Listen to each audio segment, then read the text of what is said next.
Hello everybody and welcome back to the channel, the Degenerate Supercoach. TLT, it's happened. It's finally here. Felt like Christmas. I've been stinging for it for months, literally months. Very, very, very happy that footy's back this weekend. It just brings some light to life, doesn't it? So, a few changes, a few surprises.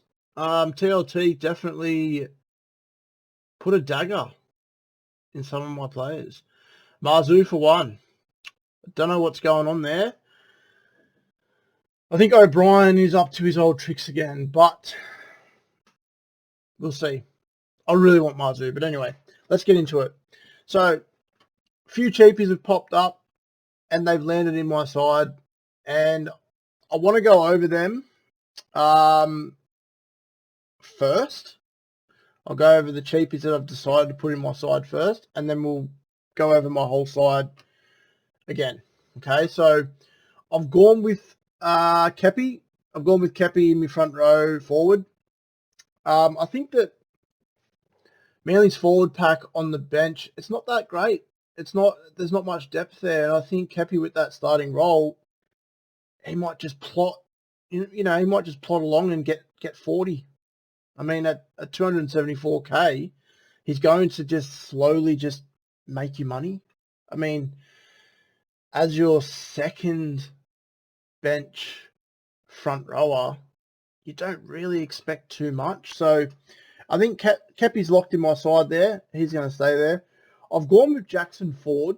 Now, Jackson Ford is a young player from the Dragons. He never ended up getting his minutes that he needed a couple of years ago. He didn't play last year. It was 2021 that he played for the Dragons, but there was a lot of senior players at the Dragons in their forward pack that had too much pull, and Jackson Ford just probably wasn't good enough to crack enough minutes. He's now got his starting spot at the Warriors in the front row. The forward rotation at the Warriors is going to be interesting, so I will keep an eye on that. But at 281k, I think he will definitely make you money, and that is the whole purpose of cheapies on the bench in Supercoach. So Preston, I'll put Preston in my side straight away. As soon as I saw that Thompson is now out for the season, Preston goes straight into my side. I flirted with the idea of putting Ryan Sutton, in my starting front row, but with TPJ coming back soon, I didn't want to risk having a player in my front row that could potentially have minutes stole from them from a player coming back. So I've gone with Preston, third bench on my second row. He'll make enough money. He'll play enough minutes to make me money, and that's where I'm going with. So we'll keep scrolling down. Look, everybody is going to have the same three on the bench in your wing centre. Alamotti, Khan Pereira, and Warbrick. Look, there's no other, in my opinion, there's no other value on the bench in your second in your wing centers than these three players. I'm even considering starting Khan Pereira over Taruva. Now, I personally believe that Taruva is going to obviously make a lot of money, and he's a great player. But round one, he's up against the Broncos. I think he's up against... Is he up against Corey Oates? I'm not sure.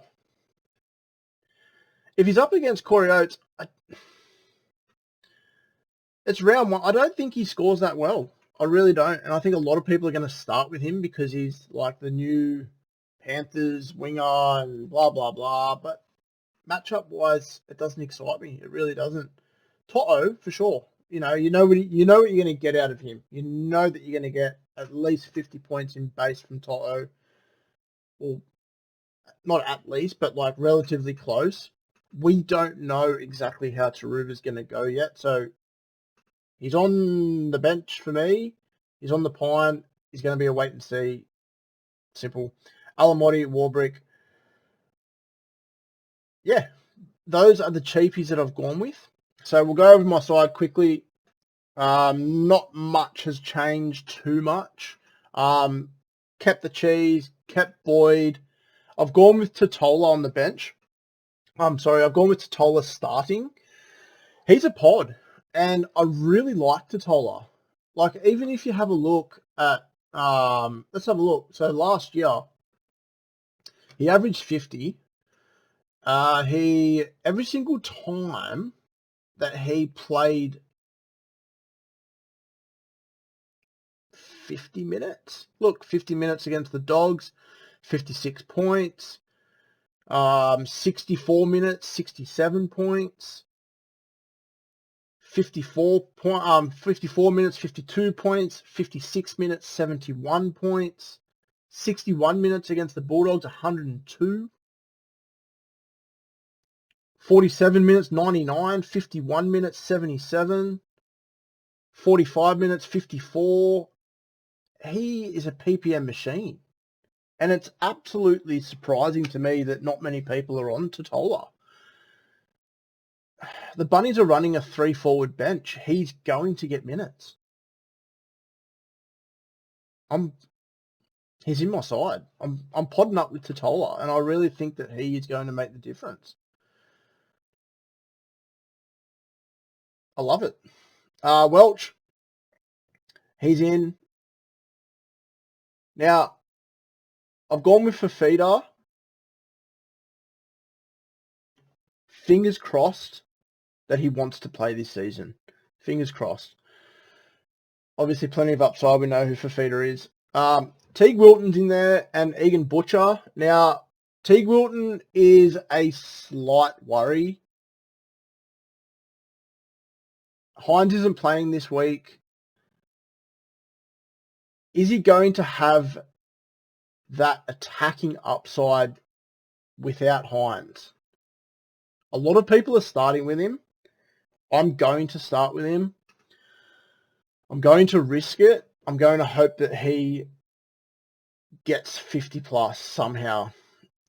With Hines in the side, sure. He's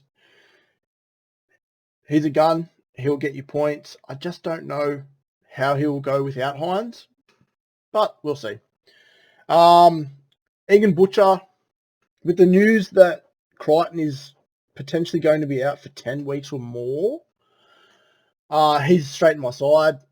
He's going to be on the right side of Keary. He's going to be on Keary's side. You saw what happens with Crichton when Keary comes back. Keary puts Crichton over for tries. I think that's going to happen with Egan Butcher. So he's in my side.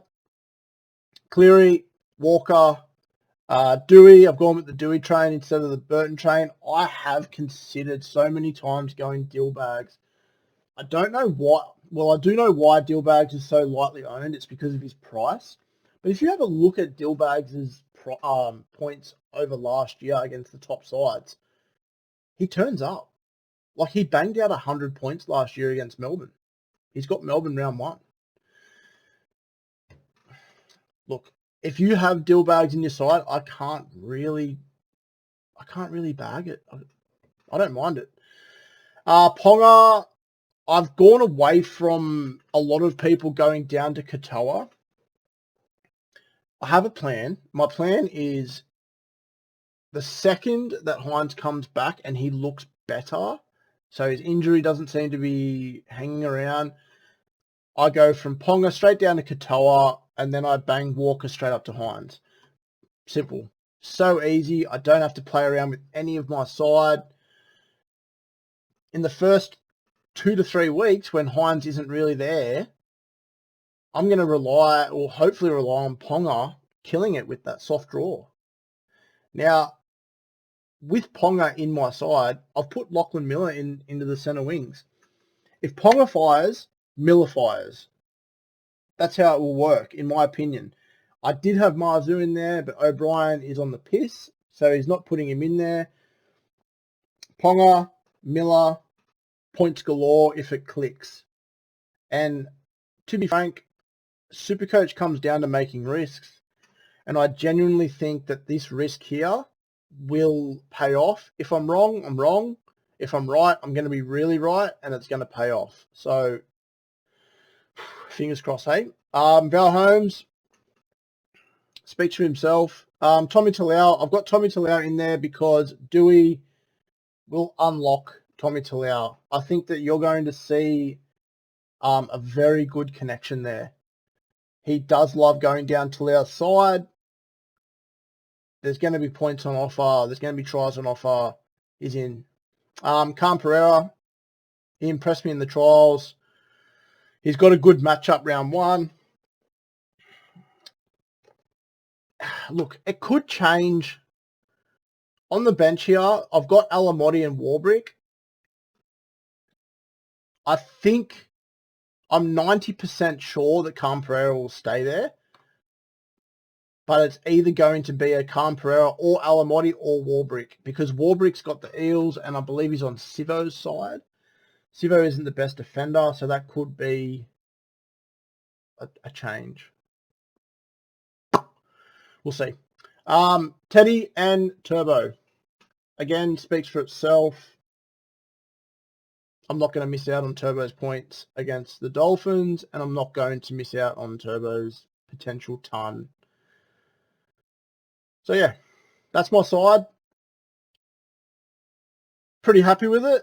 Yes, there's only 16k left in the bank, but as I said, I have my plan to get Hines in, pong it down to Katoa, walk it up to Hines. Other than that, bring on Thursday. Bring on Thursday, bring on the first game. I'm very happy with my side. Yeah. Excellent. Thanks for tuning in again, and good luck this weekend.